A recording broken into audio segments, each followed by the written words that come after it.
Hey guys, thanks for tuning in to another video on ForgottenWeapons.com. I'm Ian McCullum and I'm here today at Morphy's taking a look at an assortment of interesting shotguns like this guy. This is an M26 MASS or Modular Accessory Shotgun System. And this was actually adopted by the US military in 2012 to replace the Mossberg 500 in a lot of operational requirements. Most surprisingly, perhaps, this is manufactured by Seymour Products, best known for optics and optics mounts, especially for competitive pistol shooting. And yet, they had an idea for an underbarrel shotgun that could work quite well for the US military. This was first prototyped all the way back in 1999. So it took 13 years to go from the initial prototyping for the Army to actual adoption. Part of that was the XM1014 trials, where a semi-auto shotgun took over the Benelli, won those trials and was adopted for some other purposes, but the US military had a lot of shotguns, and the concept of the M26 was to have an underbarrel repeating shotgun that you could attach to an M4 Carbine that would make a much more modular system. Instead of your door breacher having to carry his M4 and then also a shotgun, this could be attached under the barrel. Now there was, of course, also the Masterkey system that did this, but the M26 weighs half as much as a Masterkey. It's a lot less clunky. It's still a little clunky, but a lot less clunky than the Masterkey, and definitely less of an obstacle than carrying an entire separate shotgun with you. So core system here, this is a manually operated, it's a bolt action shotgun, feeds from box magazines, both 3 and 5 round. The military has ammunition for this thing to cover a wide range of utilizations, everything from birdshot, number 7.5, number 9 birdshot, to a specific breaching slug, that's basically powdered metal in a wax binder that is used to blow open doors. There is rubber slug and rubber buckshot options, and then there's, of course, good old regular double-aught buckshot. So this can be used for door breaching, it can be used for riot control, it can be used for actual lethal CQB operations, although, you know, manually operated, maybe not the greatest thing for a high-speed, low-drag, but hey, if you have one round of buckshot hanging off your M4, I'm sure you can come up with a place to use that somewhere. So let's go ahead and take a closer look. Let's pull this apart and let me show you how it works.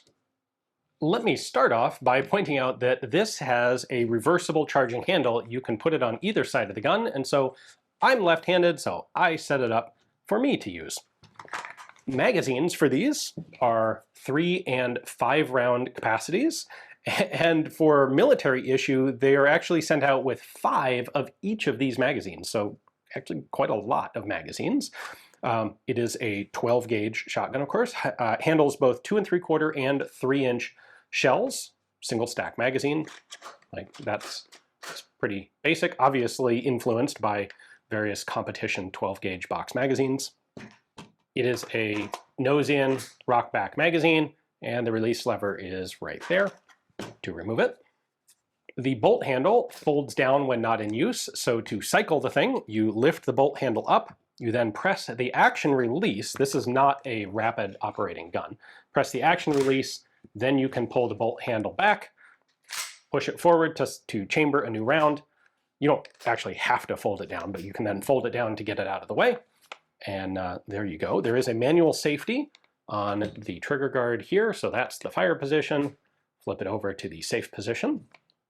It comes with a set of iron sights, so there's our front post, adjustable for elevation, and a gigantic rear aperture. I mean, this thing is a shotgun, so this is not a precision shooting sort of gun.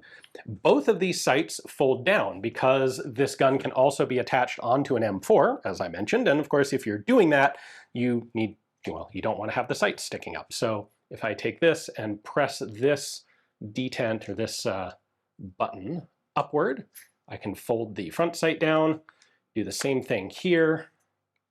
This one, you pull this button down against spring pressure, and then I can fold the rear aperture sight flush. And then this leaves you with a setup here that will fit, this actually replaces the bottom handguard on an M4. So you don't need a special mounting bracket. You just take the bottom handguard off the gun, and this fits right around the barrel. Then you have this mounting block at the front. You may have noticed this thing sitting next to the gun a moment ago when we were looking at the whole table. This fits right over here. You pop that pin across, and then this is a split block. You open it up, and this locks around the barrel and the front sight assembly of the M4. Includes a sling swivel here to be used.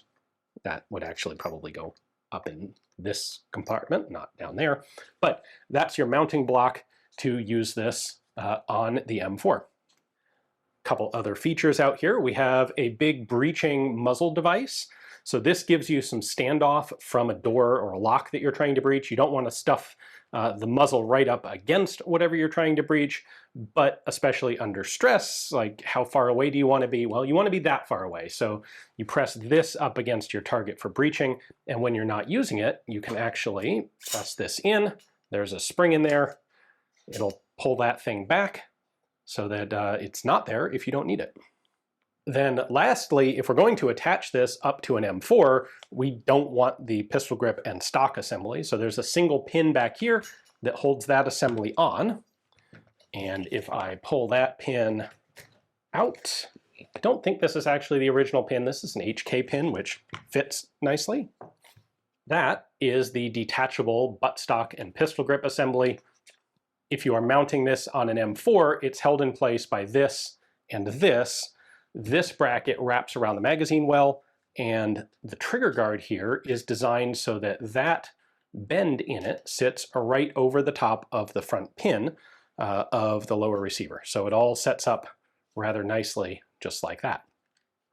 Now we can do a quick disassembly here. I'm going to pull the bolt handle open,